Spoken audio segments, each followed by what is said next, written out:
Hello and welcome to the Ripple Effect. I am Selena.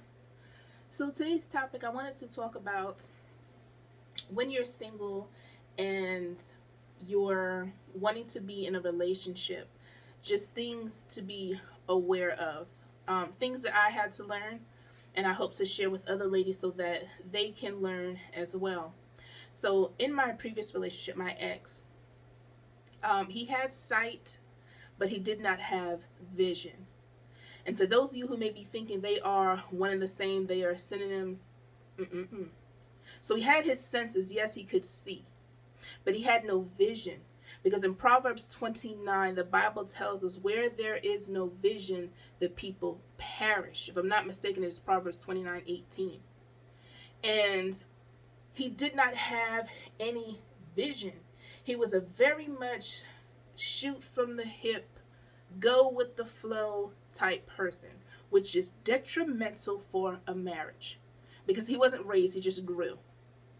And for me, as a single mother, I always had a vision. I knew where I wanted to go. Even before I became a single mother, I knew what I wanted to do, who I wanted to be, how I wanted to express myself in the world, what I wanted to add to the world, what I wanted to give the world, what I wanted to place in the earth that people will know Selena was here. I knew that. So going into the relationship, that was my mentality. And so he had told me at the time that he was going to school or wanted to go to school because, mind you, like I told you, he did not have a high school education. So he ended up getting his GED and starting to go to college. So he had said that he had to take a deep breath just because ruminating over this can sometimes be an emotional experience. I'll be very honest. It's a very emotional experience. So, being that that's what he said, he wanted to go to school to become a oh my god, I'm trying to think of the title, to create games, I believe it was. Video games in that nature, not board games like Monopoly. Anyway, this is what he told me. But as I've come to learn, lip service means nothing. Nothing whatsoever. So he had no vision. He had no 5-year plan, 10-year plan, 6-month plan. Okay, I'd be lucky if I get 30 days out of him, what you want to do by the end of the month. He had no vision. And for that, for us, was very detrimental because I knew where I wanted to go. For me, I'm not necessarily content with being, if I can have the opportunity to live on Park Avenue, let God bless me so that I can live there. But if opportunity has us living on the park bench, don't be content there. He was very much content being in this mediocre lifestyle, which for me, for some people it might work, but just not for me. That's not how God built me. If there's an opportunity for me to do better, to learn more, to grow, then I want to achieve that. I don't want to necessarily stay here. Like I told you before, like I speak Spanish, but I want to achieve being fluent in reading, writing, and speaking. That's fluent. And so he had no vision, but he would say he wanted to be the man in the relationship. And by man, I'm saying like as a husband, he wanted to lead the household, submission of the wife. Now, first, go read Ephesians 5, okay? So yes, wives are supposed to submit to their husband when he is submitting to God. But if he is not submitting to God, understand the hierarchy, okay? So he was not submitting to God, but wanted to hold the reins of running the household. So for me, hey, okay, that's what you want to do, so be it. I had been running my household, paying the bills, doing whatever on my own, and things were going smoothly. Okay, smoothly being there was no eviction notice, notice of the lights getting ready to get cut off. Oh, help me, Jesus. So, that's what he wanted to do. So I said, hey, okay, that's fine. You're working, I'm working. Sure, let's let you run things. And you know, when people do not have vision, they cannot see. And like the Bible says, what good is it when two people can't see because both of you will end up in a ditch? And that is exactly where we ended up. Oh my goodness. just doing so terribly because he had no vision of where he wanted to be, where his life was leading. He didn't know, like, okay, in 5 years, this is what I want to achieve in my personal life. Saying for his own life, what he wanted in his own area. I mean, like, spiritually, mentally, physically, that nature. Then business wise, whether you're going to school, whether you're obtaining a trade, like none of those things. It was just a very mediocre type mindset that he had. He was very content living this low level lifestyle. But one thing I do know is that he wanted to keep me barefoot and pregnant. Yeah, I'm gonna just put that out there. That's what he wanted. To me to just procreate, birth all his children, quit my job, stop going to school, and just have his children. And in my mind, you must be crazy, crazy, crazy.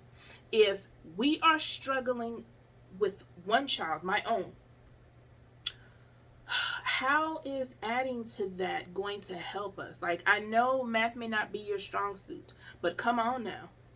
If, the couple of bills that we do have, how adding childbirth bills and diapers and milk, all this other stuff, clothing, how is that going to help us with the amount of money that we have now that's barely stretching and covering our bills? And when that happened, our lives fell in such turmoil, because I had to figure out, okay, we need a roof over my heads. Because one thing, I'm not going to see my child and myself outdoors. And that's one thing that he knew. So what he did was to manipulate the situation. I had decided to go back to school. And I, at the time, yes, I was working. So at the time I was like, you know what? Since you're working and you said, hey, you can handle the bills, and you are encouraging me, you say, quit your job, don't work, I got it. Oh, ladies, the worst decision I ever made. And I hate to even be that honest and transparent. God knows that it is a struggle to even tell that. It is a struggle to even say that, because I trusted him to be a man of his word, to do what he said he would do. Now, mind you, let me just take a little tangent. I hope I remember to come back to this point in time, but if I don't, it'll be in another video. That when I met him, he was all saying, I'm going to be, or I love the Lord. He started coming to church with me. I don't think he was going, probably sporadically before he met me. Started going to church. He joined the choir. He was doing all these things to say, yes, I'm a Christian. I want to love the Lord. I want to be about this lifestyle. He ended up getting baptized or rebaptized. All these things, playing around with God, saying he was doing all these things in the church.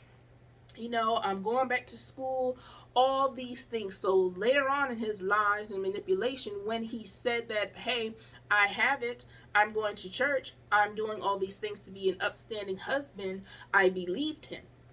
And so what he did was, when I quit my job and decided to go back to school and to focus on school, within maybe 2 months, he was fired from his job.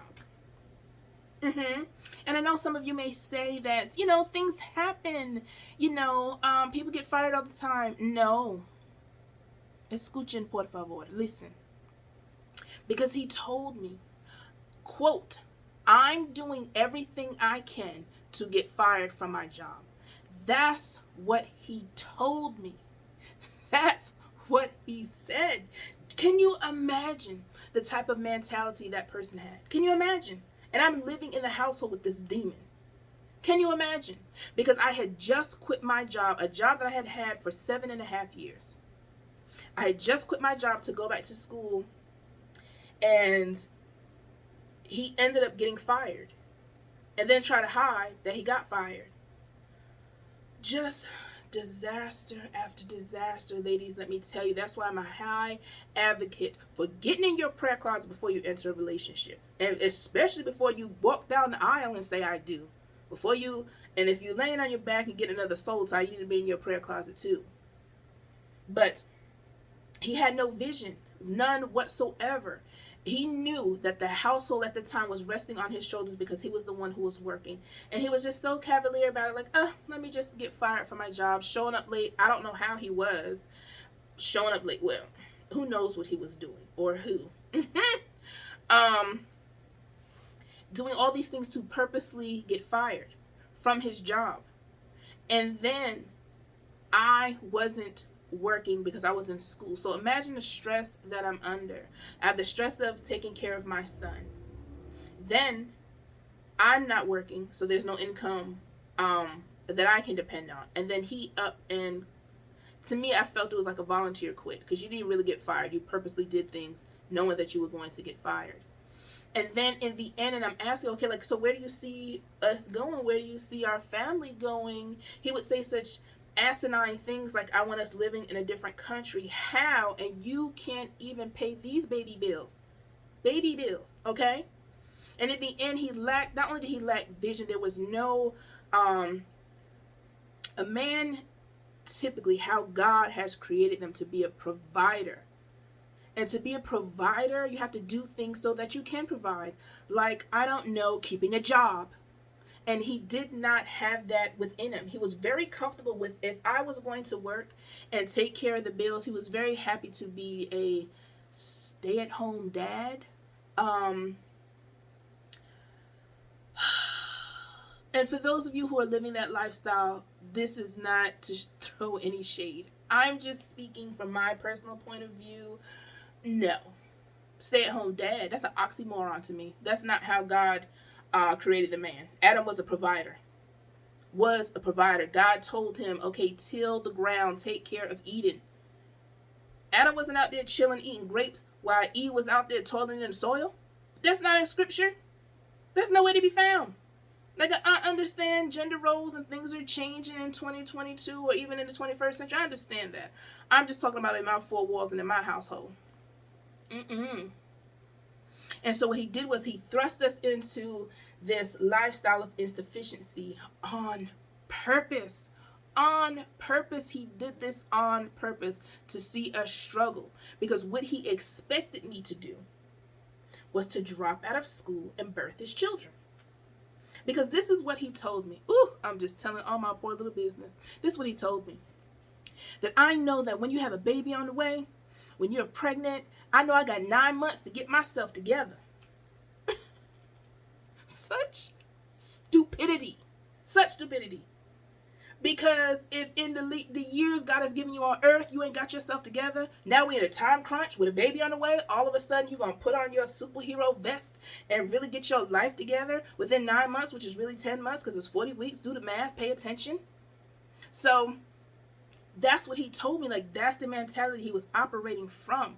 And when I knew that, I said, okay, God, all right, God, I see you wanted me to learn. You wanted me to learn because I did not consult God before I quit my job. Let that be a lesson to you. Understanding that I understand that he's my husband, but he is not above God. And that was a place he should have never been in a sense of I probably should have never married him, but also in the sense that he should not be above God, that this should have been something that we took in our prayer closet and we talked about whether it would have been beneficial for me to quit my job, because I did not know at the time that he was doing things so that he could get fired from his job. Not showing up to work, showing up late, just and then, oh my goodness, this video is getting so long. So then, because he did not have vision, later on, once I decided to stay in school, he would do things to hinder me from doing well in school. I love school. I always loved school. I graduated with honors. So, well, there's a technicality to that. He stole the money that was necessary for me to get into the honor society. Somehow I did not have. There's only 3 of us in the household, so anyway.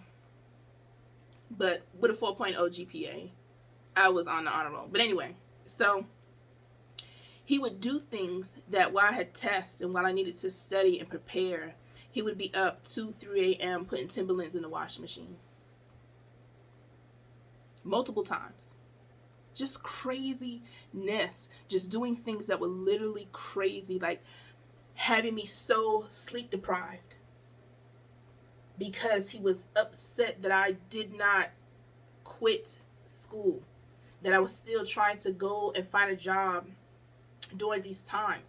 So because he lacked vision, he wanted to destroy the vision that I had. And that's why I talk about being careful about getting your life attached with someone who is going to pull you from God, who is going to pull you from your morality, that's going to take you from the path that you're on. Because if you're saying, hey, these are the things that I'm not doing, then don't entertain it. Don't be a part of it. Don't play that game. Because the type of person that he was very, like I said, complacent and committed to a life of mediocrity. And so because of that, because that's not how I am, that's not how God built me, he did not want this relationship to be off kilter. He wanted to pull me down to where he was. And he was very intentional about it. Very, very intentional about pulling me down to where he was. He did not like that I had an elevated mindset. And so before this video becomes 30 minutes, I would just tell you, ladies, that when you're out there in the dating scene, wanting to be in a relationship, be sure that this man is built for the kingdom. And not only him, you need to be built for the kingdom as well. So as always, don't forget to subscribe and become a part of the OAC Nation. Thank you so much for watching.